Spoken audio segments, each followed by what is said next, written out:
Merci à vous d'être là pour cette troisième rencontre des éclaireurs de l'été. Comme vous le savez, c'est un programme spécifique où tous les vendredis, on invite un auteur ayant exploré savamment un sujet et soucieux de pédagogie pour nous aider à réfléchir sur les enjeux qui font notre société, de la manière dont elle fonctionne ou elle dysfonctionne.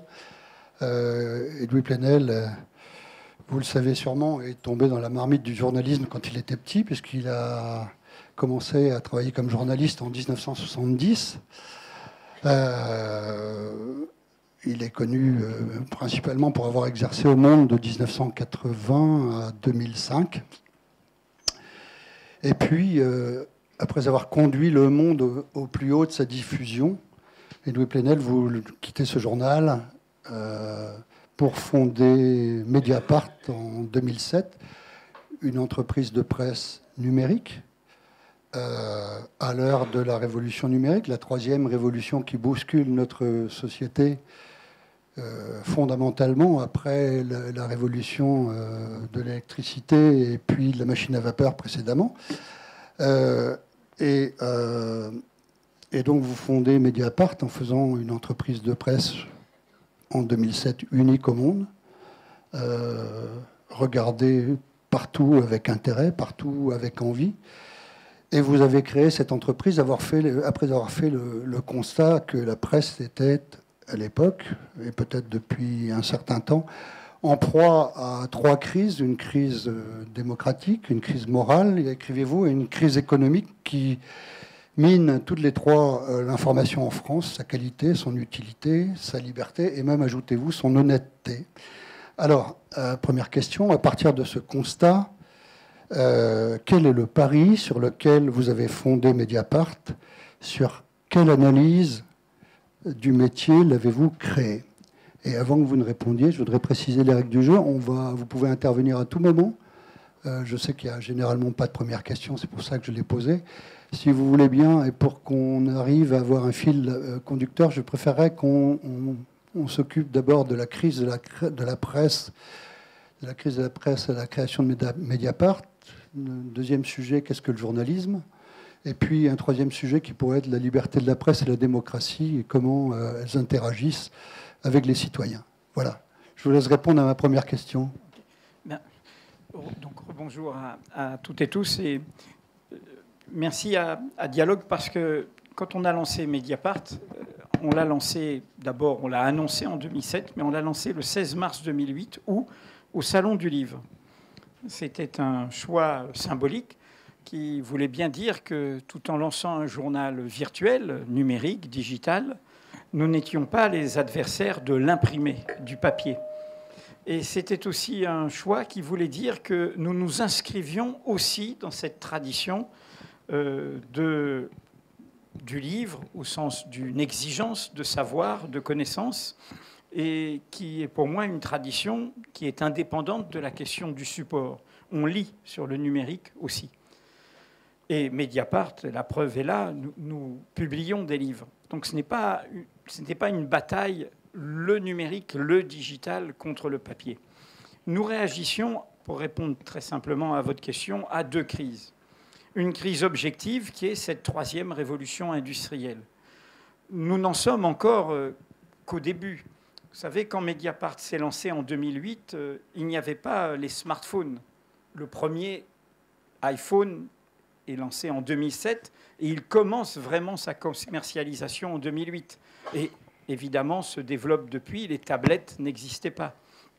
Facebook et Twitter, les réseaux sociaux, atteignent vraiment le début de leur commercialisation plus large, de leur diffusion plus large, également en 2008. Le financement participatif, crowdfunding, comme on dit, n'existait pas. Bref, il y a 10 ans, beaucoup d'aspects de la massification des usages liés à Internet, liés à la révolution numérique, n'étaient pas là encore. Tout ça pour dire que nous sommes encore dans un processus qui est devant nous, dans toutes les questions qu'il nous pose. Et en clair, quel est le problème objectif? Pour la presse, c'est très simple. À partir du moment où vous avez un support, qui supprime 3 coûts. Le papier, et c'est écologique en partie. L'impression, et c'est notre industrie lourde. Et la distribution, c'est notre poteau noir, la question des invendus, c'est-à-dire à peu près entre 60 et 70% de ce que vous payez quand vous achetez un journal. Eh bien, qu'elle soit bonne ou mauvaise, mais c'est nous qui allons décider si elle est bonne ou mauvaise par notre action, cette révolution industrielle, elle a l'avenir devant elle. La suppression de ces 3 coûts lui donne un avantage. Donc nous, voyant la crise de la vieille presse, entre guillemets, où j'étais, dont je suis, et où j'ai passé l'essentiel non seulement de mon itinéraire professionnel, mais y compris de la culture professionnelle que j'ai apprise, nous nous sommes dit, eh bien, ça ne sert à rien d'être sur notre Aventin. Ça ne sert à rien de nous barricader. Il faut au contraire plonger dans cette modernité numérique pour aller y défendre le meilleur de la tradition. C'est-à-dire ce journalisme de qualité, d'exigence, d'indépendance, d'enquête, de réflexion que nous avons toujours défendu. Alors ça, c'était le premier enjeu. Et je voudrais juste dire, et je le développe dans la valeur de l'information, qu'en marchant, nous avons découvert que si on le veut bien, avec le digital, le numérique, on peut faire un meilleur journalisme. Parce que nous ne sommes pas coincés par le formatage, nous sommes dans la possibilité de construire une nouvelle relation avec le public, c'est forcément un journalisme participatif. Nous pouvons être dans un dialogue critique avec les lecteurs. Et bref, nous avons découvert que par rapport à l'objet clos qu'est un journal papier, on pouvait, si on le voulait, faire un journalisme qui n'est pas celui qu'on nous racontait au moment où nous avons lancé Mediapart. Où la vulgate, c'était de dire Internet suppose des formats courts, pas plus de 2 feuillets, ça veut dire 3000 signes, c'est rien. Internet suppose d'être en flux continu.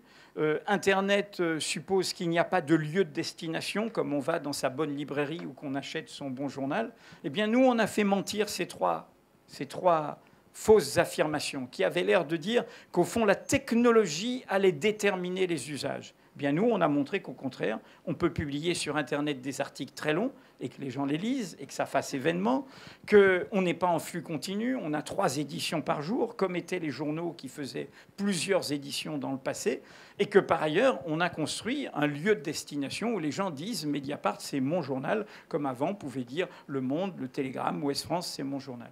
Ça, c'est le premier enjeu, qui est l'enjeu professionnel, sur lequel on peut nous juger sur pièce.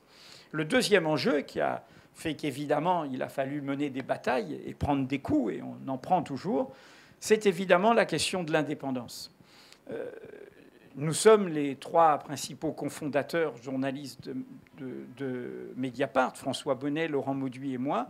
Nous sommes issus d'une crise, la crise du Monde, renforcée par la crise de Libération, qui est la crise de cette presse indépendante qui était contrôlée par ceux qui la faisaient, par ces journalistes. C'est pour ça que j'ai tenu à ce que soit édité en même temps pour ces 10 ans de Mediapart, un livre qui est au seuil, j'ai recommandé là, dans la liste que m'a proposé Dialogue, qui est La presse, le pouvoir et l'argent de Jean Schwebel, qui fut le premier, l'initiateur de la Société des rédacteurs du Monde. Et donc pour montrer qu'aussi on s'inscrivait dans cette bataille. Comment recréer une presse indépendante qui ne vive que du soutien de ceux qui la lisent et qui ne soit contrôlée que par ceux qui la font, c'est-à-dire qu'il n'ait pas de fil à la patte, qu'il soit partisan, idéologique, mais surtout économique, industriel, avec des industriels extérieurs au métier de l'information. C'est peu dire que c'était une bataille importante. Aujourd'hui, la majorité... Pardon. Juste entre les deux, c'est combien les subventions à la presse? Quel pourcentage? Allez, les subventions à la presse directes, c'est 80 millions d'euros par an. Direct. C'est-à-dire que, ce que je dis bien, les subventions d'État directes. Premier bénéficiaire, LVMH. Numéro 1 mondial du luxe, M. Bernard Arnault. Premier milliardaire, 4e fortune du monde. Premier milliardaire de France et d'Europe. Premier annonceur de la presse, puisque c'est le luxe. Et contrôlant 2 journaux, et pas n'importe lesquels. Un journal, le premier quotidien populaire national, Parisien aujourd'hui, et le premier quotidien économique, voire le seul, Les Échos. Deuxième, SFR Presse. opérateur de la téléphonie mobile, également riche en tout cas de tout ce que lui donnent les banques et qui contrôle Libération, l'Express, etc. Et ainsi de suite. C'est-à-dire que cet argent va à, encore une fois, des industriels qui ne sont pas des industriels de l'information, qui, si leurs journaux ont des difficultés, eh bien c'est à eux de prendre leurs risques, c'est à eux de mettre la main à la pâte avec leur argent. Et pour moi, il est inadmissible qu'il y ait des subventions directes. Et d'où, je fais juste une parenthèse, cette bataille qu'a menée Mediapart pour l'égalité sur, en revanche, ce qu'on appelle l'aide indirecte, c'est-à-dire la TVA. Nous sommes un journal, comme un journal papier, un journal numérique, et bien même taux d'imposition de TVA. Mais je reviens sur cette question de l'indépendance, qui est la question de l'indépendance économique. Il ne faut pas la caricaturer. Il y a d'excellents journalistes au monde qui est propriété principalement de l'actionnaire de Free. Il y a de bons journalistes au Figaro, propriété de la famille Dassault, il y a etc. Et ainsi de suite. Si, ce que je veux dire, et qui est une vieille formule du fondateur du Monde, Hubert Beuve-Méry, quand il parlait de la presse d'industrie, quand ce sont des intérêts extérieurs à l'information, ils vous laisseront faire du bon journalisme à une condition, c'est que vous ne touchiez pas à leurs intérêts, que ça n'empiète pas sur leurs intérêts économiques, sur leur clientélisme, sur les questions sensibles pour leur propre business. Donc Mediapart, on a fait aussi ce pari qui est de se dire, eh ben, il faut qu'on montre, pour redonner du courage à tout le monde, qu'il est possible de faire une entreprise de presse viable, qui soit bénéficiaire, qui crée des emplois, mais en ne vivant que du soutien de ses lecteurs, en ne prenant pas de publicité, en ne prenant pas de subventions étatiques et en n'ayant aucun mécène privé. Vous connaissez l'histoire, et c'est celle dont je rends compte. Mediapart est, en tant qu'entreprise, une belle réussite. En 10 ans, on a eu 7 exercices bénéficiaires successifs, et nous ne vivons que de votre soutien, notre formule. Seuls nos lecteurs peuvent nous acheter. Pour terminer cette réponse trop longue, introductive, il y avait derrière un enjeu, et c'est le titre que j'ai donné à ce livre, la valeur de l'information. Vous avez compris, quand Mediapart s'est lancé, tout le monde a dit « ils sont fous ». Et alors notamment, il y a quelqu'un qui nous a pas mal servi, qui est on en entend moins parler, qui est un monsieur qui donne toujours des conseils aux puissants. Il s'appelle Alain Minc. Et Alain Minc a dit, on était en pleine présidence de Nicolas Sarkozy, qui le conseillait, et dès 2008 a dit, mais Plenel est un imbécile, un fou, son compte d'exploitation va dire très vite ce qu'il en est de Mediapart. De toute façon, la presse sur Internet ne peut être que gratuite. Alors on avait fait une petite vidéo sur le thème « Il s'est toujours trompé, abonnez-vous ». Et ça a marché. Voilà, c'est une boussole qui indique le sud. Hein. Bon, voilà. Mais donc pour terminer, ce que je voulais dire, cette question de la valeur est pour moi très, et c'est ce que j'ai essayé, comment dire, en termes de réflexion, parce que nous on a fait cette aventure en marchant, en se battant par le métier qu'on savait faire du bon journalisme. Je pense que nous savions faire avant, et donc j'avais pas trop de doutes qu'on saurait faire. Transmettre à une nouvelle génération cette passion et cet ADN de l'enquête, de l'investigation, ces figures que vous voyez comme Fabrice Arfi et d'autres, qui va sortir d'ailleurs un livre très important sur une affaire qu'il a sortie sur Mediapart, sur la mafia du CO2, de l'escroquerie à la taxe carbone. Et donc, faire ça, j'étais sûr qu'on y arriverait. Mais derrière, il y avait un enjeu plus essentiel qui est, encore une fois, créer de la valeur. Et cet enjeu, il se jouait avec le public. Parce que quand on s'est lancé, encore une fois, dans le monde entier, personne ne croyait à la possibilité de faire de l'information payante sur Internet. Et donc, on a été le premier laboratoire pour montrer que ce n'est pas les tuyaux, ce n'est pas la technologie qui va déterminer nos usages. C'est nos usages sociaux qui vont déterminer ce qu'on fera de la technologie. Et pour comprendre pourquoi c'est un enjeu démocratique, vous avez entendu parler de tout ce débat autour de Facebook.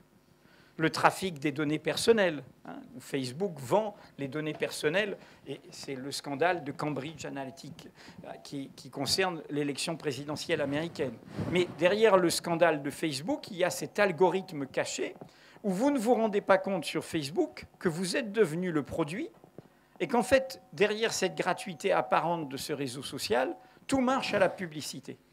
et que, en clair, le mur entre information et publicité est tombé, que désormais la publicité a gangréné l'information, et donc tous les médias qui jouent cette gratuité, quelle que soit leur qualité, et nous avons eu ce débat pour nous 10 ans avec la patronne du Guardian, sont gangrénés par la publicité, sont au piège d'une publicité, et la conséquence de cela, et elle est très importante pour notre débat public, c'est que du coup, l'information est de plus en plus chassée au profit de l'opinion. Parce que l'opinion, ça fait plus de buzz, ça fait plus de clics, ça fait plus de bruit. Comme ces talk-shows des télés d'infos continues où on blablate. Et donc, du coup, on a découvert dans le scandale Facebook, il y a 1 an, qu'en fait, l'algorithme de Facebook vous envoie sur votre profil non pas des informations qui vont y compris vous déranger, vous faire réfléchir comme une connaissance, comme un savoir. Ah ben non, ça, je ne pensais pas que c'était vrai. Ah ben du coup, je vais me mettre en cause. Non, il vous envoie ce qu'il pense correspondre à vos préjugés. Il vous envoie ce qui va vous conforter dans vos préjugés. Vous étiez un antidémocrate primaire pendant la campagne républicaine, on vous envoyait toutes les fausses nouvelles disant qu'Obama n'est pas américain, ou d'autres versions complotistes du monde. Et donc, il y a là un vrai enjeu. On a tous des convictions, j'en ai moi aussi. Mais le métier que je défends est un métier qui doit être capable de bousculer nos convictions. C'est l'autre thème que je ne veux pas empiéter, mais c'est cette idée que le journalisme, ça sert d'abord à nous apporter ces informations d'intérêt public sans lesquelles il n'y a pas de débat d'opinion. Car s'il n'y a que mon opinion contre la vôtre, nous passons très rapidement à mon préjugé contre le vôtre, ma conviction contre la vôtre, ma croyance contre la vôtre, mon identité contre la vôtre, et ainsi de suite, jusqu'à la guerre de tous contre tous. Pour qu'il y ait un débat rationnel en démocratie, et c'est en sens que le droit de savoir est un droit fondamental, il faut qu'il y ait au cœur de cela des informations d'intérêt public. Et à partir de ce moment-là se fait le débat d'opinion. Et donc, le paradoxe de notre monde numérique, qui peut devenir un monde infernal, qui peut devenir un monde de surveillance généralisée, c'est aussi que son cheval de Troie, c'est « Allez, exprimez-vous, dites tout ce que vous pensez, même le pire ». Le cheval de Troie, c'est l'apparente liberté des opinions, qui peut étouffer l'information. Or, c'est l'information qui est un savoir, qui est une connaissance démocratique. Si on va plus loin, est-ce qu'on peut, de vos propos, déduire que la presse gratuite n'est pas une presse et si je vais plus loin, quelles sont les conséquences concrètes de la mise sous perfusion d'argent public de la plupart des journaux papier, mise sous perfusion d'argent public et mise sous perfusion d'argent publicitaire? Et troisième question, peut-être iconoclaste, vous dites que la presse doit conquérir les moyens de son indépendance en étant économiquement rentable et si possible très rentable. Vous citez à un moment un propos de Napoléon dans l'un de vos livres, je ne sais plus lequel, à Sainte-Hélène, qui dit la presse doit, entre les mains du gouvernement, devenir un puissant auxiliaire pour faire parvenir dans tous les coins de l'Empire les saines doctrines et les bons principes. Alors, de ça, est-ce qu'on peut déduire, a-t-on besoin en démocratie d'un service public de l'audiovisuel? Peut-il être autre chose que la voix de son maître? Il y a plein de questions dans votre question. Je vais commencer par la dernière. Bon, d'abord, bon, j'espère ne pas choquer en disant ça, c'est un débat. Bon, je suis d'une culture profondément anti-bonapartiste. Je pense par ailleurs que j'ai de bonnes raisons en tant que journaliste de l'être, car Napoléon, quelle que soit son intelligence, fut un grand assassin de la liberté de la presse. Ce Napoléon, vous savez, même pendant la Terreur, c'est-à-dire la pire année de la Révolution française, il y avait plus de journaux que sous le Consulat et encore plus sous l'Empire. Donc, Au bout d'un moment, il n'y avait plus qu'un journal qui était une sorte de journal officiel. Il le dit à propos du Moniteur et il envoie des mots à Fouché. Enfin bref, c'est un homme qui n'aimait pas, qui avait une vision verticale, autoritaire du pouvoir.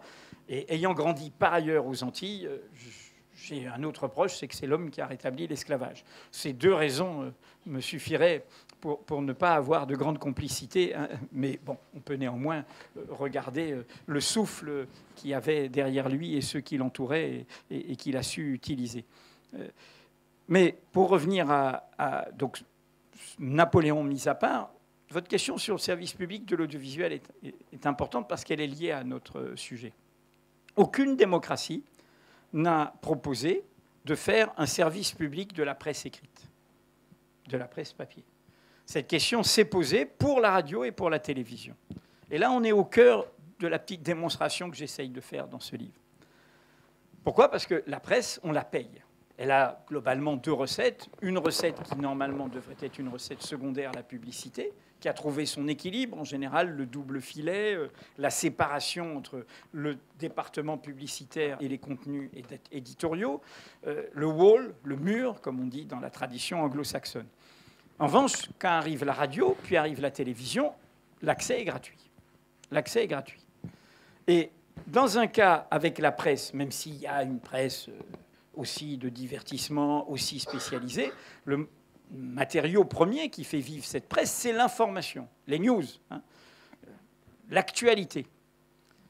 En revanche, avec la radio et la télévision, que se passe-t-il ? Il y a l'information est supplantée par le divertissement.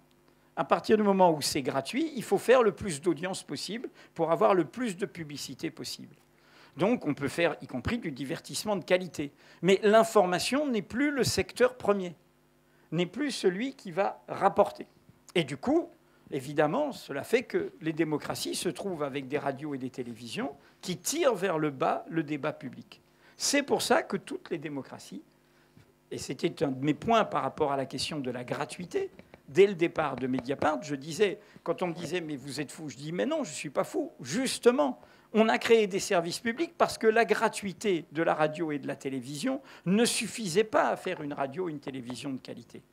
Donc pour moi, le problème n'est pas que le service public ne doit pas être la voix du gouvernement. Le service public doit être au contraire un lieu de qualité, de résistance au divertissement et d'indépendance à l'égard du pouvoir. Le vrai problème qui a commencé à partir de la fin des années 80, c'est que le service public français, dans une logique de rentabilisation, de contrôle des dépenses par l'État, etc., est rentré dans une course avec le privé, y compris dans ses contenus. Ça, c'est ma première réponse. La deuxième, sur les subventions, j'ai dit depuis le début, et notre syndicat professionnel, le syndicat de la presse indépendante d'information en ligne, j'estime qu'il n'y a aucune raison dans une démocratie que des actionnaires privés de journaux privés touchent des subventions directes. Ce n'est pas normal. Ce n'est pas normal, et c'est encore moins normal quand il s'agit de gens qui ont un cours de bourse fructueux, qui ont une rentabilité fructueuse dans leurs autres activités. Ce n'est pas normal. Pourquoi ? Parce que cela crée évidemment une relation très incestueuse. Je vais prendre le cas de M. Drahi, patron de SFR. M. Drahi est sur la sellette au début du quinquennat de Hollande parce qu'il est exilé fiscal, il est binational, il a aussi la nationalité israélienne, et en fait, il est installé en Suisse. Et donc, le ministre à l'époque, qui s'appelait Arnaud Montebourg, vise M. Drahi. Et le vise par rapport à ses activités. Je rappelle que sur la téléphonie, tous ces actionnaires-là sont dans un lien évidemment incestueux avec l'État. Il faut leur attribuer une licence téléphonique. Hein, ce n'est pas un concours transparent. Il faut que la puissance publique dise « je vais vous la donner ».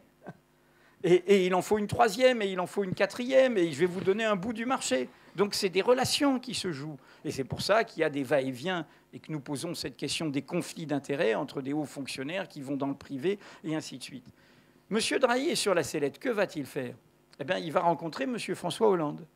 Et il va dire à M. François Hollande, qui s'inquiète du sort de Libération, « Ah ben ça, je peux faire un effort ». Et il prend Libération. Et depuis, on n'embête plus. Et mine de rien, ce n'est pas une vision complotiste, ça, c'est une vision de comment ils gèrent leurs intérêts et comment il n'y a pas assez de distance. Alors, le vrai problème, en plus, c'est que, comme nous n'avons pas des industriels de l'information, alors qu'ils ont les moyens de tenir. Je voudrais vous donner, là je parle vraiment, ça va peut-être vous surprendre en entrepreneur. Nous sommes face à une révolution. Pour arriver à créer de la valeur, créer des emplois, ben, il faut du temps. Hein. Quand on a lancé Mediapart, j'avais dit, et ça a été difficile, et comme vous le savez peut-être, on a pris notre risque, je me suis endetté personnellement pendant 10 ans, etc. On a mis nos économies, ainsi de suite. Bon, il n'y a personne qui est venu du ciel nous aider. Et j'avais dit, on ne peut lancer le journal qu'en ayant au minimum 3,5 millions au départ. C'était le calcul pour être sûr de payer une équipe de journalistes sérieuses venant de la presse existante pendant 3 ans. Pourquoi ? Pour dire, si on veut convaincre les gens de payer notre journal, ben, il faut qu'on fasse un journal de qualité. Si on veut faire un journal de qualité, il faut qu'on ait des journalistes de qualité, et il faut qu'il n'ait pas à se soucier des fins de mois. Donc il faut avoir les moyens de conquérir. La presse papier vit une grande difficulté. Normalement, ces propriétaires qui ont de l'argent, qu'est-ce qu'ils devraient faire ? Ils devraient dire, ben, écoutez, je ne vous demande pas de rentabilité pendant 5 ans ou pendant 10 ans, je mets les moyens qu'il faut pour que vous fassiez la transition numérique. Non, ils sont toujours dans une logique de rentabilité. Et ils sont dans une logique de rentabilité qui amène des choses, mais sidérantes. Non seulement il y a l'aide publique qui continue, mais à ça sont ajoutées des aides privées. Le fonds Google. Google était sur la sellette, et l'est toujours, j'espère, sur son expatriation fiscale auprès de l'Union européenne et en France. Que fait Google au début, toujours du quinquennat Hollande ? Ils viennent toquer à la présidence de la République, et ça se fait dans les salons de la présidence de la République, et ils disent, vous savez, on va faire les mécènes de la presse française. Et depuis, ils ont étendu ça à toute la presse européenne. Et donc, chaque année, Google répartit plusieurs millions d'euros sur des projets, et essentiellement de cette presse, pas les jeunes pousses, pas les plus originaux, hein, la presse installée. Amazon fait cela aussi, non pas dans la presse française, mais dans les liens qu'elle a avec le journal qu'ils ont acheté, le Washington Post, où il y a des liens maintenant commerciaux avec Amazon. Mais je continue. Facebook, dont je parlais tout à l'heure, tous les sites de contrôle, et ils peuvent être bien faits, internes à un journal comme Le Monde, les décodeurs, un journal comme Libération, je ne sais plus comment ça s'appelle sur Libération, ceux qui décodent les nouvelles, eh bien, ils sont financés par Facebook. Facebook les finance pour dire est-ce que c'est une bonne ou pas une bonne nouvelle. Et ils reçoivent de l'argent. Si vous lisez Le Monde, vous avez une section qui est très bien faite, s'appelle Le Monde Afrique. Et c'est très bien de faire Le Monde Afrique.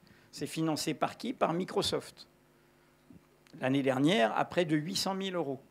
Donc, si je continue, vous vous retrouvez avec des montants très importants où ce qu'on appelle les GAFAM, hein, Google, Amazon, Facebook, Apple et Microsoft, qui sont au cœur de comment une richesse des nations est captée, détournée, en clair, dans les paradis fiscaux. Apple vient de réussir les 1 000 milliards de dollars. C'est la première entreprise à réussir ça. Mais comme le dit le mouvement populaire Attaque, eh bien, c'est à cause de l'expatriation fiscale, c'est à cause de l'évasion fiscale. Et l'évasion fiscale, c'est une richesse détournée des nations.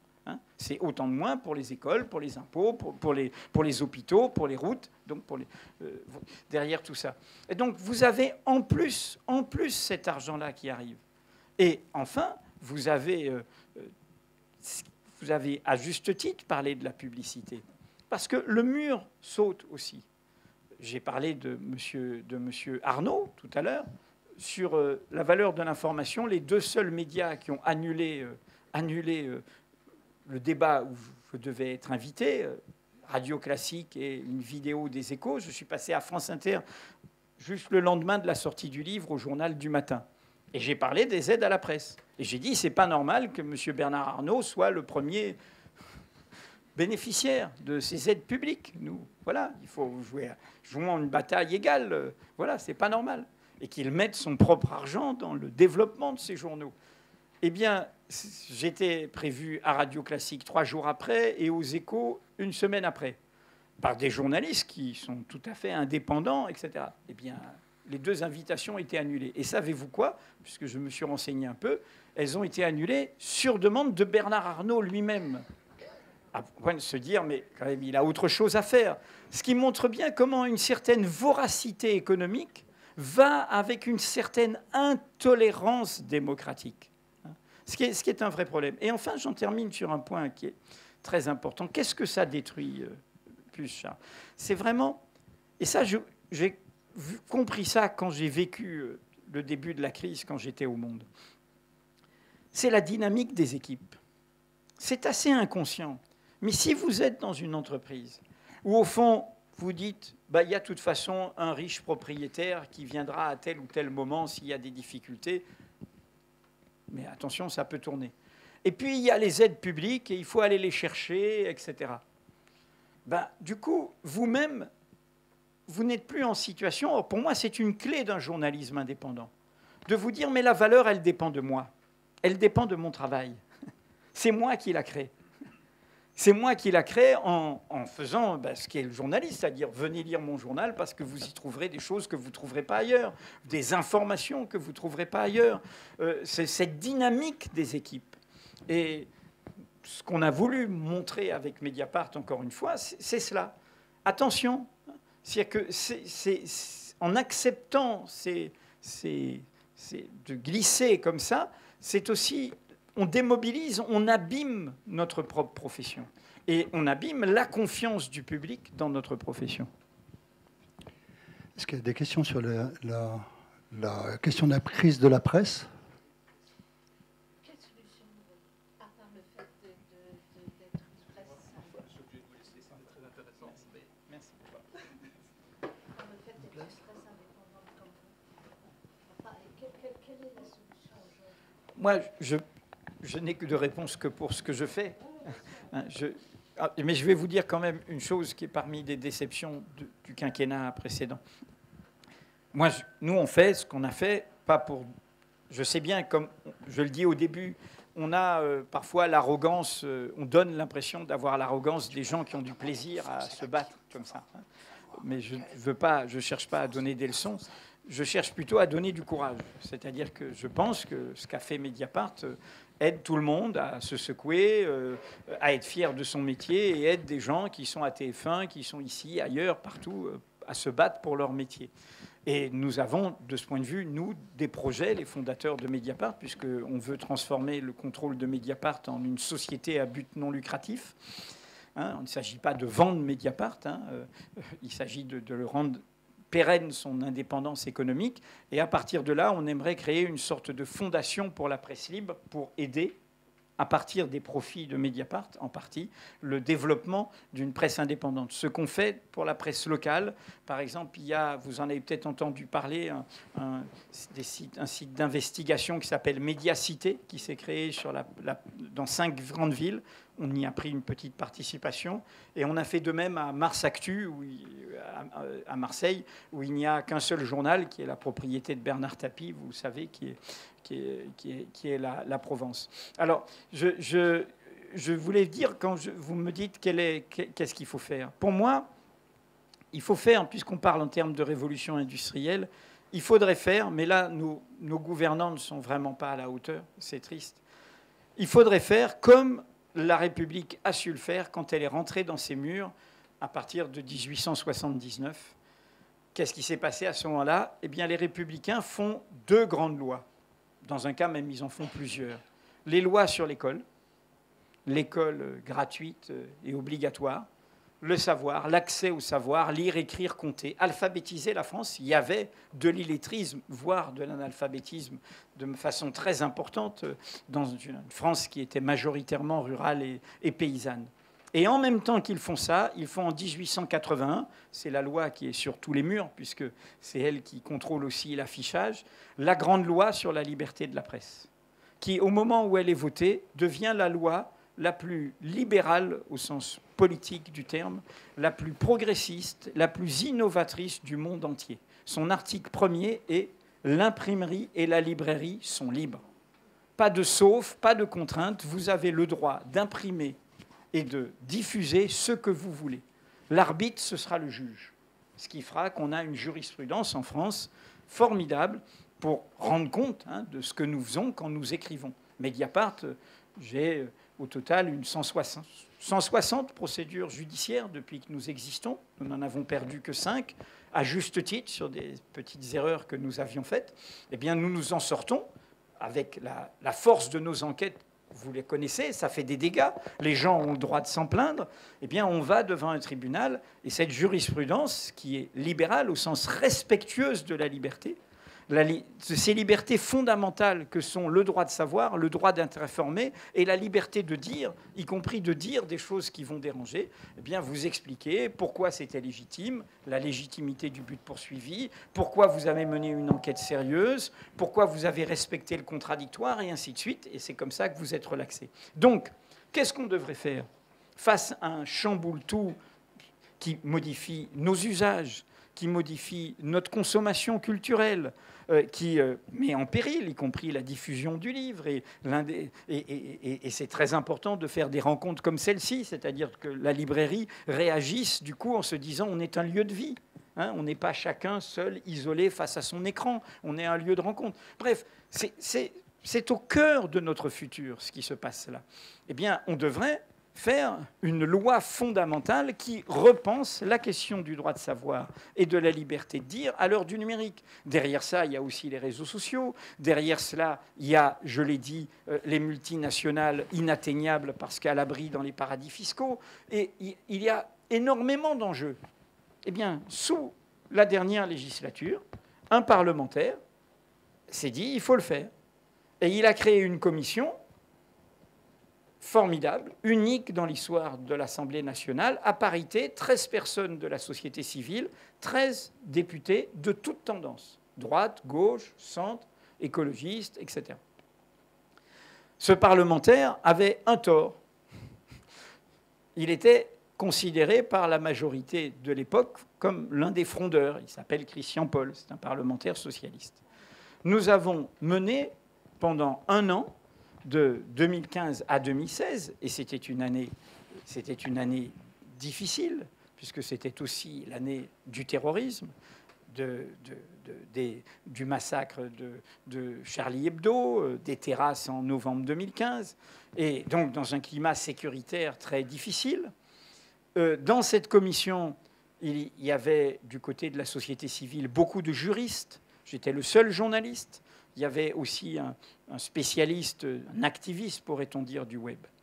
À deux, nous avons, en étant les plus assidus, nous avons fait bouger cette commission. Exactement ce que le parlementarisme, si le présidentialisme ne l'étouffait pas, pourrait faire. Nous avons travaillé pendant 1 an et demi. Ça donne un rapport que vous pouvez trouver sur le site de l'Assemblée nationale, qui s'appelle « Un nouvel âge démocratique ». La commission s'intitulait « Droits et libertés à l'âge du numérique ». Ce rapport a été adopté à l'unanimité. À l'unanimité. Nous avons fait un vrai consensus intellectuel d'idées. Il y a là-dedans, dans ce rapport qui a été conclu à l'automne 2016, tout ce qu'il faudrait pour faire une loi fondamentale. Et qu'est-ce qu'on nous fait à la place? La loi dite sur les fausses nouvelles. J'ai été auditionné par le rapporteur. Je suis venu avec ce rapport. Un jeune en marche venu de la société civile. Bon, très bien. Comme si vous suivez Mediapart, vous savez que les 2 principaux entretiens d'Emmanuel Macron pendant la campagne se sont passés à Mediapart, que moi je suis sans préjugés, que j'écoute, je regarde, je juge sur pièce. Mais après, le fait de juger sur pièce, on parlera peut-être de questions d'actualité tout à l'heure, oblige à se poser des questions qui fâchent, je me les pose. Et donc, qu'est-ce que je dis? Je vois ce parlementaire, je viens lui expliquer, je vais vous le dire en quelques mots, pourquoi cette loi fake news est nulle et non avenue, comme vient de le dire le Sénat en renvoyant l'Assemblée dans ses buts. Et je viens avec ce rapport dans sa version imprimée. Je lui dis, vous savez, vous êtes élu de la nation, mais le Parlement a une histoire. Vous avez été élu en 2017. Ce rapport est là, dans les tiroirs, depuis 2016. Vous l'avez ouvert, vous l'avez regardé. C'est les vraies questions. C'est ça que vous devriez faire. Et ce serait formidable, ce serait à l'image de ce que vous avez dit, la modernité, un nouveau cours, un nouveau souffle. Prenez cela. Ces travaux ont été faits et c'est à l'unanimité.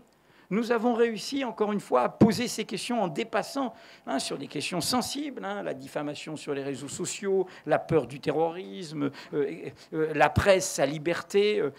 Mediapart, il y avait des députés de droite sarkozystes dans cette commission. Et Mediapart n'est pas particulièrement vu comme quelqu'un qui a un journal qui a ménagé l'ancien président. Bref, on a réussi en rentrant, en parlant voilà, de manière très concrète. Évidemment, il n'avait pas vu ce rapport et il n'était là obéissant au président de la République parce que c'est vraiment des petits détails auxquels vous devez faire attention.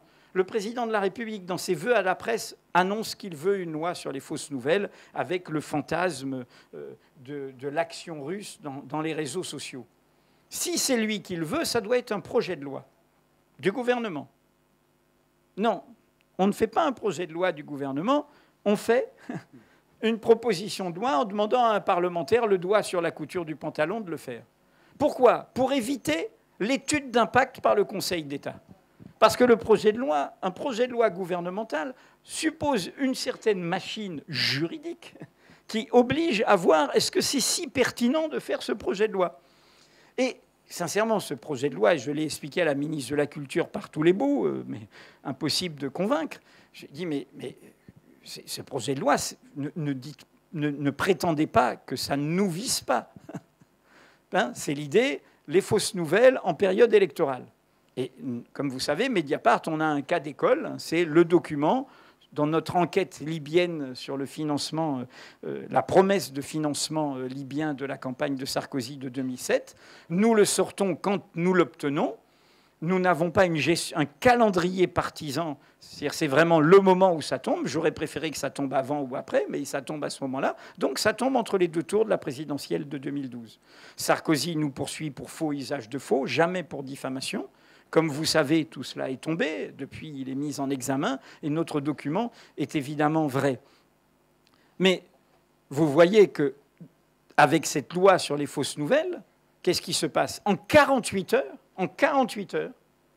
un magistrat va dire le document de Mediapart, il est faux. Et il va dire comment ? Mais en 48 heures, sur quoi ? Moi, je n'ai pas le temps de faire toute une offre de preuves détaillée. Je suis dans une enquête qui a commencé il y a 6 mois. Et par ailleurs, comme nous sommes les premiers dans cette enquête, et tout le monde trouve ça incroyable, eh bien, l'ensemble des médias ne nous soutient pas. Donc, on aurait pu tuer dans l'œuf une enquête. On aurait pu tuer dans l'œuf. Alors, pour montrer cela, nous avons dit toute la profession, parce que c'est important, un pouvoir élu dans une dynamique de la société civile qui n'écoute pas la société civile. C'est le cas sur les migrants. Vous le savez que toutes les organisations de droits humains, la CIMAD, le Secours catholique, le Défenseur des droits, tout le monde a critiqué les mesures de la loi qui a été votée définitivement mercredi dernier. Eh bien là, de la même manière, tous les juristes spécialistes du droit de la presse disent « Ok, si vous nous dites que ça ne vise que les robots malsains, malvenus d'une puissance étrangère, eh bien dans ce cas-là, inscrivez que cette loi sur les fausses nouvelles ne vise pas l'exercice normal de la profession de journaliste. Il suffit de le dire. Eh bien non. Pareil pour le secret des affaires. On a dit, le secret des affaires, si vous voulez combattre l'espionnage chinois, ok, très bien. Ils veulent aller voir ce qu'il y a à l'arsenal de Brest ou ce qu'il y a ailleurs, j'en sais rien. Mais bon, ok, ça c'est... Vous avez le droit. Mais si vous utilisez cette loi sur le secret des affaires, dont je rappelle qu'elle définit le secret des affaires, est secret ce que l'entreprise a dit que c'est secret. Bon, évidemment que nous, dans ce cas-là, nous n'arrêtons pas de sortir des informations qu'une entreprise peut juger secrètes. Un plan de licenciement secret. Une partie des profits qui sont dans un paradis fiscal secret, et ainsi de suite. Bon, donc on leur dit la même chose. Dites bien que ça ne vise pas l'exercice normal du métier pour pour ça que je vous fais juste cette petite alerte. Alors, il y a des vraies attaques. Voilà. que je peux rebondir là-dessus et vous poser tout de suite une question. Est-ce qu'il suffit de dire la vérité pour faire du journalisme? Oh non, je l'explique dans le chapitre 2 de ce livre. Je pense que notre rapport aux journalistes, c'est d'abord en effet cette rigueur de la vérité des faits, ce qui est recoupé, sourcé, documenté. C'est important, hein, ce concept de vérité des faits. Je l'ai expliqué dans un autre livre qui est Le droit de savoir. C'est tiré d'une expression de la philosophe Hannah Arendt qui oppose et dit le cerveau humain, c'est un peu ce que je vous disais tout à l'heure, il produira toujours plein de vérités, déraisonnables comme des folles, c'est-à-dire les vérités d'opinion. En revanche, il y a des vérités qui sont beaucoup plus fragiles et qui concernent le présent ou le passé, lequel est toujours présent dans le présent, le présent est encombré de passé. Ce sont les vérités de fait. C'est celles-là, factual truth, c'est celles-là qui sont les plus fragiles. Et c'est celles-là que l'on peut, par moment, essayer de bannir. Et elle dit d'ailleurs, et c'est ce qui se passe dans certains pays autoritaires, elle dit souvent les opposants politiques sont vus comme moins dangereux que ces apporteurs de vérité de fait, que des journalistes. Et c'est pour ça, chaque fois qu'il y a un cours autoritaire, on voit tout de suite une répression contre les journalistes, voire des calomnies, voire des violences. Et donc, évidemment, il y a d'abord ce rapport à la vérité. Alors, mais là où il faut le complexifier, ce rapport à la vérité, c'est qu'il ne s'agit pas d'une vérité avec un grand V, révélée, unique. Ce sont des vérités de fait, au pluriel et avec des petits V. Et je le dis toujours dans une enquête. Une enquête, c'est un puzzle. Vous entendez parler du scoop, vous entendez parler de la nouvelle qui va faire parler de cette enquête. Mais en fait, ce n'est qu'une pièce. La bonne enquête, c'est celle qui fait un puzzle de plus en plus complet, où tout s'emboîte. Et c'est un sens que, c'est un paradoxe, mais il faut aussi, pour trouver, savoir ce qu'on cherche. Il faut aussi, et les chercheurs le savent aussi, ça veut dire que parfois on ne trouvera pas, mais il faut émettre des hypothèses. Les anglo-saxons ont une bonne formule pour ça. Ils parlent de nose for news, le nez pour les nouvelles. En d'autres termes, il faut aussi penser les nouvelles, construire les nouvelles. Et c'est pour ça qu'il y a un pluralisme de la presse et qu'il est important. C'est-à-dire qu'il y a des agendas différents selon les journaux. Il y a des problématiques différentes selon les journaux. Mais pour moi, une bonne enquête, ce n'est pas un scoop pour le scoop, ce n'est pas une nouvelle pour une nouvelle, ce n'est pas le buzz pour le buzz. C'est celle qui donnera du sens, qui permettra de comprendre quelque chose. Je l'ai écrit il y a 3 jours. Oui, ben, tant que nous existons, on y arrive. On arrive à dire ce qu'on doit dire. Après, il y a des machines communicantes qui essayent d'étouffer cela. Mais je vais vous donner un exemple pour vous. Il n'y a pas d'affaire d'État si un jour après la circulation des vidéos de la place de la Contrescarpe où 2 personnes qui ne sont pas habilitées à le faire jouent à interpeller et frapper des opposants politiques, car c'est ce que ça signifie, un 1er mai. Imaginez que ce soit fait par un pouvoir de droite dure ou d'extrême droite. Imaginez ce que l'on dirait. On dirait que la présidence de la République a des nervis d'extrême droite qui deviennent des supplétifs de la police. Il n'y a pas d'affaire d'État si, un jour après, les personnes concernées sont licenciées pour faute grave. Encore une fois, un collaborateur du président de la République, quelle que soit la puissance dont il se prévaut, ne peut pas aller interpeller, priver de liberté, frapper des opposants politiques. C'est comme ça que je résume les faits. Ce sont des manifestants, ils sont des opposants politiques, et ils s'arrogent le droit, hors de tout cadre légal, de les attraper, de les frapper et de les donner à la police, qui ne les poursuivra pas.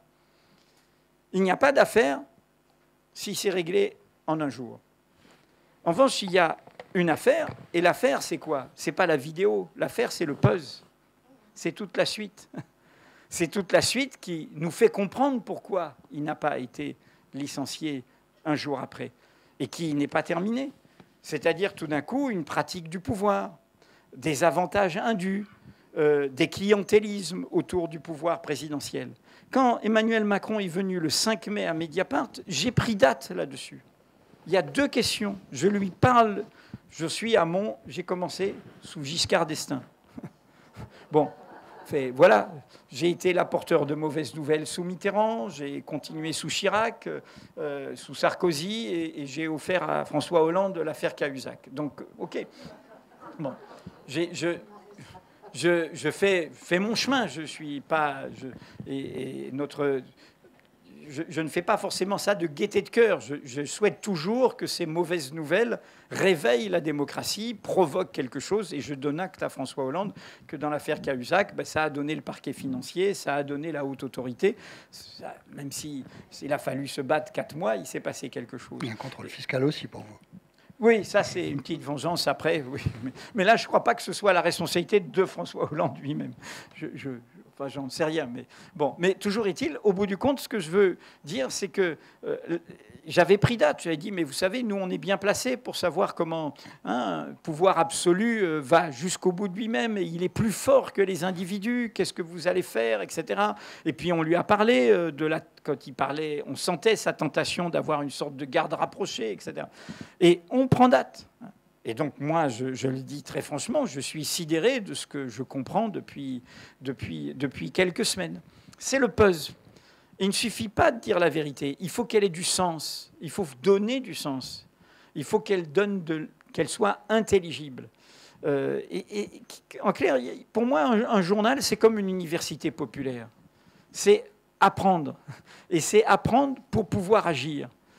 Je cite souvent une formule du premier maire de Paris, qui fut le premier président du tiers-État à l'époque du tout début de la Révolution française.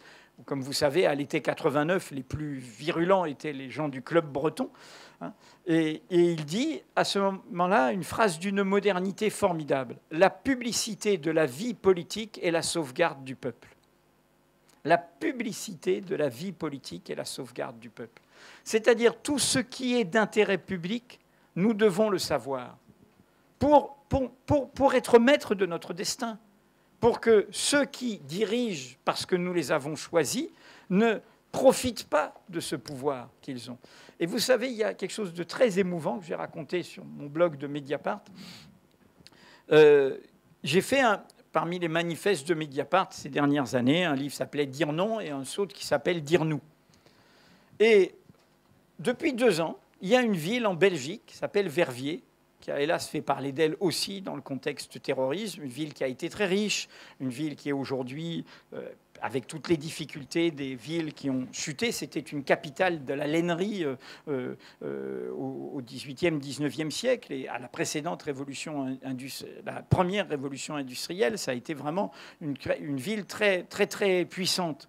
Et aujourd'hui, plus d'une centaine de nationalités, un centre-ville populaire très abîmé, etc. Et l'échevin de cette ville s'est emparé de Dire nous.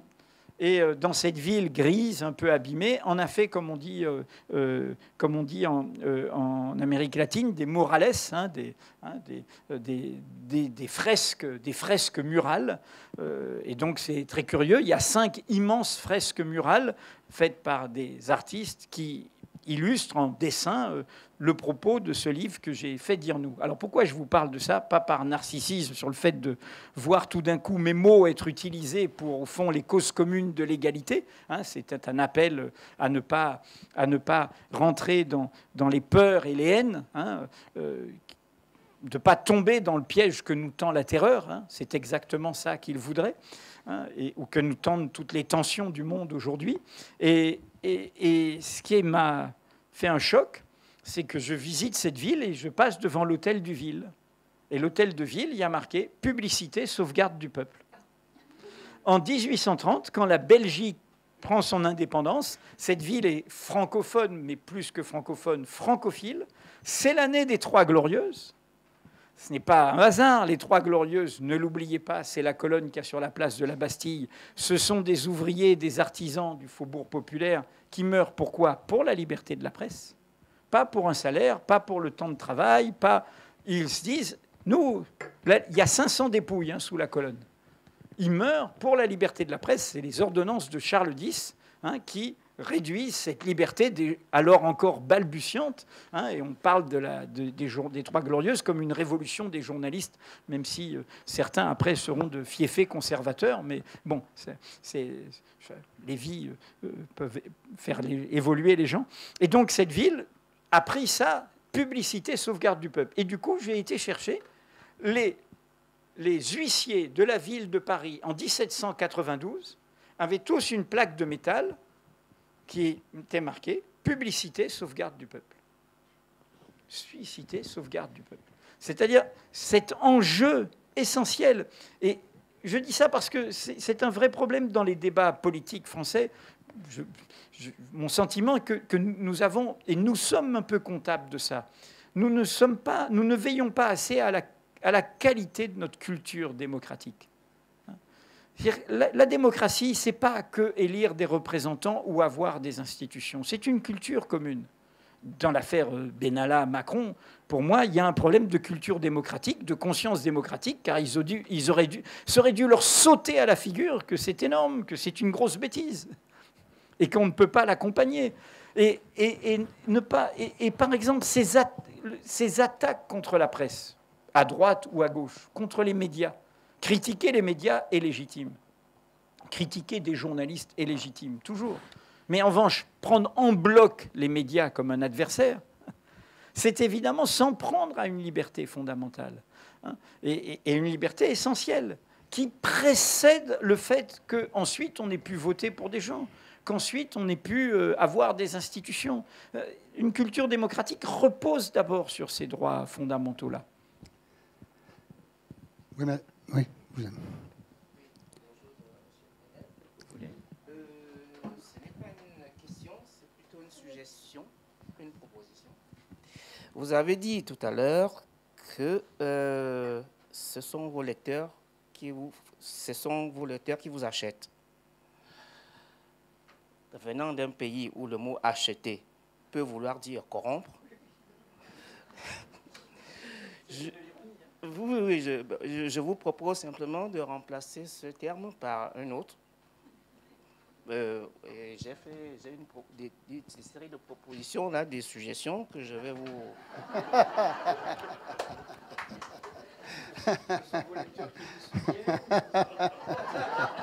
Voilà. Et qui sont un ensemble de suggestions, de propositions. Je propose de remplacer par « ce sont nos lecteurs qui nous font croître ou vivre ». Mais en clair, vous avez bien compris que c'était de l'ironie. Seuls nos lecteurs peuvent nous acheter. Mais vous savez, j'ai beaucoup été en Afrique cette année parce que la révolution digitale est potentiellement une révolution démocratique. C'est un enjeu. Aujourd'hui, avec les mobiles, vous n'avez pas besoin de mettre plein de poteaux téléphoniques pour que les communications fonctionnent dans la savane. Donc, aujourd'hui, et avec les téléphones portables chinois moins chers et tout, donc toute une jeunesse et tout un monde qui communique comme ça, par WhatsApp, etc. Et donc, j'ai été à Bamako, au Mali, où il ne faut pas croire le Quai d'Orsay, il faut aller à Bamako, parce que ce pays mérite, vraiment, je dis ça, et il y a eu moins de morts dans les attentats à Bamako qu'il y en a eu à Paris. Alors bien sûr, il ne faut pas aller dans le nord ou dans le centre, mais il faut continuer à aller à Bamako. J'ai été en Guinée Conakry, j'ai été aussi à Ouagadougou, au Burkina Faso, pour le sommet des Africtivistes, qui sont au cœur de tout ça. Et je voulais vous dire, c'est intéressant, parce que évidemment, par rapport au modèle de Mediapart, les gens disent, mais il y a un problème, comment faire payer, etc., et puis le niveau de vie. Et en fait, cette question bouge aussi. Justement, ne pas dépendre à cause de la corruption économique ou politique. Eh bien, par exemple, en Afrique, on l'oublie, le multilinguisme est partout en Afrique. Et c'est et les médias les plus citoyens sont les radios locales. C'est d'ailleurs souvent là qu'il y a des journalistes qui se mettent en difficulté parce qu'ils sont au plus près d'intérêt, parce qu'ils parlent les langues, ils parlent les langues locales. Eh bien, beaucoup de ces radios locales ont des systèmes de souscription de soutien. La carte de soutien, et on met un peu d'argent pour, etc. Donc ce modèle payant, qui n'est pas le mur du payant, je dis juste un chiffre pour bien comprendre, parce qu'on dit le payant. Mediapart, c'est 150 000 abonnés aujourd'hui. Voilà, 150 000. sur tout support. Libération, c'est 50 000 acheteurs vraiment payants. Si je ne mets pas les achats en nombre dans les compagnies aériennes qui sont bradées pour faire du chiffre de diffusion. Et Le Monde, Le Figaro, c'est entre 230 et 250 000. Donc Mediapart, d'acheteurs réellement payants. C'est ça la place. On est à la fois outsider et au cœur. Mais c'est en même temps, l'année dernière, 4 700 000 visiteurs uniques par mois. Car le payant, ce n'est pas un mur. Un abonné de Mediapart peut passer son identifiant à autant de personnes qu'il veut. On ne fait pas la police. C'est comme un journal qui circulerait, c'est comme un livre qui passerait de main en main. Un abonné de Mediapart peut appuyer sur un petit bouton rouge et offrir un article à autant d'amis qu'ils veulent. Et après, si ses amis veulent lire Mediapart au-delà, ils doivent payer. Le club de Mediapart, où, par exemple, Jean-Michel Le Boulanger, dont j'ai préfacé un manifeste paru chez Dialogue, tient son blog dans ce club de Mediapart, où il y a donc beaucoup de gens de qualité, est en accès libre. Les lives que fait Mediapart de débat, je parlais des interviews de Macron, sont en accès libre. C'est-à-dire que toutes ces armes montrent que on peut arriver, encore une fois, à construire ce nouvel écosystème de l'information je suis d'accord avec vous, seuls nos lecteurs nous font vivre, seuls nos lecteurs nous soutiennent, seuls nos lecteurs nous font croître. C'est une bonne formule. Vous avez une question courte. Une question très très courte. Monsieur Drahi n'est plus binational, je vous le dis, il est juste israélien aujourd'hui, parce que vous avez dit qu'il était binational. C'est pas ma question. Ma question, c'est, en tant qu'expert de la chose, je voudrais juste résumer d'une phrase le legs politique de François Mitterrand qui disait que la France est en guerre. Elle ne le sait pas, une guerre à mort, les Américains sont voraces, ils veulent la monnaie en partage. La citation complète dure 6 lignes, elle est C'est quoi la question? La question complète, le truc complet dure 6 lignes, il est dans le dernier Mitterrand de Jean-Marc Benamou, d'oublier juste après la mort de Jean-François Mitterrand. La France est en guerre, elle ne le sait pas, et les Américains nous tuent, le GAFAM. En gros, Mitterrand a vu le GAFAM 30 ans avant. J'aimerais avoir votre avis d'expert en tant qu'ex-young leader de la French American Foundation, s'il vous plaît. Merci. En tant que quoi? Ex-young leader. C'est ce qui apparaît sur votre fiche Wikipédia. Peut-être que ça apparaît, mais c'est faux. Vous rêvez? Vous rêvez? Bon, Madame, je suis leader de rien. Je suis leader de rien. Mais et du coup, comment dire, je suis habitué. Alors c'est vrai que je passerai mon temps à rectifier toutes les calomnies qui peuvent circuler. On a un quart d'heure. Oui, alors il nous reste un quart d'heure. Donc voilà. Bon. Non, mais je dis juste, voilà, quand on veut noyer son chien, on dit qu'il a la rage. Sur le legs politique, on ne saura rien. Sur ce que dit Mitterrand, on ne saura rien. D'accord, merci.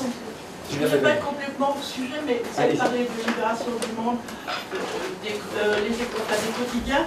Et comment, est-ce que vous pouvez nous dire comment vivent des quotidiens comme La Croix et l'Humanité? Alors, en tant que journaux d'opinion, il y a des subventions liées, faites pour les journaux d'opinion à faible recette publicitaire. Je ne pourrais pas vous dire de mémoire le chiffre, je ne l'ai pas. C'est ça. Voilà. Non, mais c'est pour ça, comme ils sont à faible recette publicitaire, ils ont des subventions spécifiques. Je crois que Libération est rentrée dans cette catégorie-là aussi. Mais comment dire, si vous voulez, j'ai eu ce débat à une fête de l'humanité, c'est compliqué. Et puis quant à La Croix, je vais pas. Comment dire, c'est le groupe Bayard qui m'a proposé, à partir d'un article de Mediapart, de faire ce petit devoir d'hospitalité. Donc je vais pas. Les deux. Donc, comment dire, et il y a même un journaliste de Mediapart qui arrivait à chroniquer dans La Croix, qui est Antoine Perrault. Donc, comment dire, mais moi, j'ai eu ce débat. Je pense que c'est très piégeux, cette dépendance aux subventions. Et je me souviendrai toujours, au début de la présidence de Nicolas Sarkozy, il y a eu ces états généraux présidentiels de la presse. La presse était convoquée à l'Élysée et c'était le président qui s'occupait de la presse. Au lieu que ce soit le Parlement, pour moi, c'est au Parlement de le faire. Nous avons critiqué ça. Nous avons tenu à peine un quart d'heure. Nous avons expliqué qu'il fallait refuser cette dépendance du pouvoir présidentiel, etc. Eh bien, nos amis de l'Humanité, ils l'ont accepté parce qu'au même moment, ils avaient besoin de 3 millions pour sauver. Bon, voilà. Et en fait, il y a eu un vote à l'Assemblée pour effacer une dette de 3 millions. Bon, je dis ça, mais bon, c'est un vrai problème. Je le dis vraiment intimement. Si les journalistes ne se battent pas pour créer eux-mêmes la valeur de leur profession, il n'y a aucune raison que le public vienne à leur secours. Il n'y a aucune raison que le public vienne à leur secours. Hein. Bon. Et juste pour l'ironie, le monsieur est parti, mais vous savez, que je dis juste, Mitterrand, on lui a fait dire que j'étais agent de la CIA. Alors c'est peut-être pour ça que, monsieur, on lui a fait dire quand il est mort, vous savez, parce que je dis ça, moi, le cuir est épais. C'est-à-dire que comme on ne peut pas vous attaquer sur votre travail, sur vos informations. Et je crois avoir montré que, bon, j'ai des convictions, certes, mais que je suis indépendant, que je suis libre. Et que je rends compte de mon travail. Tous mes livres ne sont pas des ressucés des enquêtes. J'essaye de rendre compte, d'expliquer. Et comme on ne peut pas vous attaquer sur le fond, y compris quand il s'agit d'un débat. Comme vous savez, il y a un livre qui m'a fait beaucoup et d'amis et d'ennemis qui s'appelle « Pour les musulmans » sur la question de l'islamophobie en France, auquel mes adversaires n'ont pas répondu. Ils se sont arrêtés au titre. Hein, mais le livre aurait pu s'appeler « Pour la France, pour l'égalité, pour les minorités ». Ce que j'ai expliqué d'ailleurs, c'était la même tonalité dans la préface que j'ai faite pour Jean-Michel Le Boulanger sur la question du divers. Hein. Eh bien, du coup, je vis ça depuis très longtemps et c'est compliqué, surtout quand vous devenez public, un personnage public, c'est que vous vivez avec une légende noire. Hein, je vais avoir 66 ans, alors la légende noire s'est accumulée. Donc parfois, il y a quelques personnes qui pensent que je suis au Young Leader, agent de la CIA, d'autres qui pensent que je suis un islamo-gauchiste complice des terroristes. Bon, je ne suis que journaliste. Il y a d'autres questions dans la salle là. Oui, au fond, Madame Ali. Ah, Daniel, alors une de vos consoeurs, journaliste à la radio. Vous parliez tout à l'heure de tous ces milliardaires en fait, qui possèdent aujourd'hui plus de 90% des médias, c'est énorme. On a déjà connu des empires de presse, mais pas à ce niveau-là. On n'a jamais vu autant de procès contre des journalistes. On n'a jamais vu autant d'attaques sur des reportages, sur des interdictions. Comment, alors je rejoins la question de tout à l'heure, comment on va se sortir de cette histoire? Quand j'entends que Libération peut toucher une subvention, je tombe. J'ai fait mon premier stage à Libération, il y a longtemps aussi, sous Giscard. J'ai qu'une seule réponse, il faut se battre. Moi, je peux pas. Je veux dire, vraiment, si on a, comme j'ai tout ce que on a fait là, c'est si on se lamente parce qu'on va de plans sociaux en plans sociaux, de précarité en précarité, de perte d'indépendance en perte de dépendance, je veux dire, on ne va pas avancer. Je pense qu'il faut se battre. Alors, on se bat. Je crois qu'il y a encore beaucoup à faire. C'est pour ça que je vous ai dit l'étape suivante, pour moi, de Mediapart, c'est que Mediapart aide à développer une presse indépendante, innovante et nouvelle. On a même un projet en concours aujourd'hui auprès de la mairie de Paris sur un lieu qui est de faire une maison des médias libres ou pour la liberté de la presse, qui soit aussi un lieu public de débat, de rencontres, d'exposition. Il n'y a pas de musée de la liberté de la presse en France. Il y a un muséum à Washington autour du premier amendement de la Constitution américaine. Cette question démocratique, je vous dis, c'est une bataille importante. Je pense que on peut, encore une fois, on n'est pas parfait, et un bon journal, c'est aussi un journal qui vous dérange et qui parfois vous exaspère et que vous pouvez critiquer. Mais fondamentalement, ce qu'on a voulu faire, c'est cette idée de dire que ce combat qu'on mène, c'est pas pour un privilège des journalistes. Hein. C'est vraiment un enjeu décisif. Encore une fois, les premiers producteurs de fake news, ils s'appellent Trump aux États-Unis. La Turquie est une prison pour les journalistes. Et il y a un cours. Un Premier ministre français qui a voulu vous évacuer avec vos sbires. Oui. Un ancien Premier ministre, M. Manuel Valls, a dit qu'il fallait me faire taire. Plenel et ses sbires, il faut leur faire rendre gorge. Bonsoir, Monsieur Plenel. Je reviens sur votre devise, en fait, hein, seuls nos lecteurs peuvent nous acheter. Justement, est-ce que ce n'est pas un piège aussi? Puisque vous avez quand même un lectorat qui est c'est une autorité publique plutôt classée à gauche. Donc est-ce que vous n'êtes pas un peu tenté, dans certains cas, de leur faire plaisir à ces gens-là? Ouais. En fait, c'est pas si vrai. Je veux dire, bien sûr, hein, on peut dire Mediapart est plutôt un...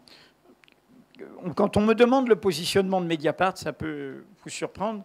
Bien sûr, hein, peut-être dans le débat public français, on se dit c'est plutôt un journal de gauche. Et moi, je dis non. C'est un journal radicalement démocratique, ou radicalement démocrate. Alors, au sens du terme de radical, c'est-à-dire prendre au sérieux la question démocratique, prendre à la racine la question démocratique. Je dis ça parce que, encore une fois, nous n'avons aucun agenda partisan, et s'il y a des nouvelles dérangeantes à sortir concernant des partis de gauche, nous le faisons. Par exemple, pour prendre un mouvement politique qui ne se prive pas de critiquer les médias quand les médias ne vont pas dans ce sens, nous avons sorti des informations qui n'ont pas plu à la France insoumise. Nous avons enquêté sur les campagnes électorales et leur financement de tout le monde. Nous enquêtons sur la crise du média, et avec probablement de nouvelles informations à venir. Bon, nous n'avons pas d'agenda partisan. Notre seul critère, c'est est-ce que c'est d'intérêt nous le faisons honnêtement, hein, dans notre travail. Par ailleurs, nous sommes un journal participatif. Et ça, pour moi, ça a changé beaucoup de choses. Quand j'ai vécu la crise du monde, dont j'ai rendu compte dans un petit livre qui s'appelle « Procès, sans règlement de compte », où j'ai essayé de prendre une ligne de crête, je n'ai pas essayé de donner des... J'ai essayé, au fond, d'analyser mon échec, car quand on perd une bataille, c'est aussi un échec. Mais quand j'ai vécu cette crise, je me suis rendu compte à un moment que tout d'un coup, je me tournais, il n'y avait plus personne derrière. On peut faire un très bon journal et en fait être au-dessus de ses lecteurs, ne pas les rencontrer, ne pas les connaître. Et là, depuis 10 ans, ça m'a profondément changé. Pourquoi ? Parce que le virtuel, c'est du réel. Le public de Mediapart est plus divers socialement, géographiquement, culturellement que ne l'est le public d'un journal comme Le Monde, Le Figaro ou Libération. Et c'est un public qui peut nous critiquer. Tout abonné à son blog. Et ils ne s'en privent pas. Et nous sommes dans une culture, comme on dit dans le monde anglo-saxon, free speech. C'est-à-dire notre modération n'est qu'a posteriori, à partir d'alertes, hein, s'il faut dépublier, etc. Mais on peut nous critiquer. On peut dire qu'il y a des blogs sur Mediapart, comme évidemment la moustache peut être un peu encombrante par moment, où ils disent « j'adore le travail de Mediapart, mais si vous pouviez vous débarrasser de Plenel, ce serait bien ». Bon, ça c'est les effets vus à la télé, tout ça, etc. On ne va pas censurer les personnes pour ça. Donc c'est mon deuxième point. Hein. C'est très important, ce participatif. Et enfin, je vous ai dit le chiffre tout à l'heure, 150 000 abonnés actifs, le nombre de gens qui tournent autour de Mediapart, ben, ça veut dire qu'on a un lectorat très divers. Évidemment. Alors, évidemment, ceux qui s'expriment avec en plus des tendances de meute ou de troll en fonction des moments politiques. Et c'est pas un hasard. Les deux secteurs qui ont créé le plus ça dans l'histoire de Mediapart, c'est ceux qui se sont revendiqués de mouvements inédits du chamboule-tout politique. Fini les partis, fini la tradition, donc en clair, du côté En Marche ou du côté insoumis. C'est là où on a eu de manière régulière des campagnes sur tout d'un coup un fil de commentaires et trollés, hein, par des gens qui sont dans une logique militante, alors qu'on l'a pas de gens de partis politiques plus traditionnels. Mais aujourd'hui, un journal comme celui-là, il a des lecteurs, bien sûr, qui n'est pas d'extrême droite, bien. Il n'est pas raciste, il n'est pas xénophobe dans les prises de position que nous prenons. Mais nous avons des lecteurs d'extrême droite. Évidemment, parce que c'est un journal utile. Vous savez, moi, je suis vraiment d'une vieille école. Beuve-Méry disait, le fondateur du Monde, « Je les forcerai à nous lire ». C'est-à-dire que moi, je pense qu'un bon journal, c'est un journal qui m'est utile. Qui m'est utile. Et après, je partage ou je ne partage pas sa sensibilité. Je vais peut-être vous surprendre. On en discutait. Il se trouve qu'un journaliste de Mediapart, sa compagne travaille au Figaro. Et ça arrive, et elle fait du très bon travail au service international du Figaro. Bon, et je disais que moi, sur mon mobile, le site que je consulte le plus pour savoir les nouvelles, que je trouve le plus pratique dans le fil d'actualité et tout, c'est celui du Figaro. Parce que je parlais du fait que Mediapart devrait faire son fil d'actualité un peu meilleur et tout. Donc bon, c'est l'utilité. Là, en l'occurrence, c'est l'utilité de savoir ce qui s'est passé, hein, puisque moi, au fond, je lis la presse sur mobile. Hein, c'est là que ça se passe, et ils ne me demandent pas de payer. Ils ont tort, mais bon, ça, c'est leur problème. Bon, et donc, voilà ce que je pense que l'indépendance, pour terminer, et c'est en ce sens que c'est une aventure collective importante. Ce qui est important, c'est ce qui se passe dans le groupe qui est Mediapart, hein, le collectif qui est Mediapart. C'est justement être indépendant, y compris de ses lecteurs, et y compris de déranger. La citation que j'ai mise en exergue de la valeur de l'information, c'est une citation de George Orwell, où il dit « La liberté n'a de sens que si... » La liberté d'opinion, d'information aussi, n'a de sens que si c'est la liberté de dire aux gens ce qu'ils n'ont pas envie d'entendre.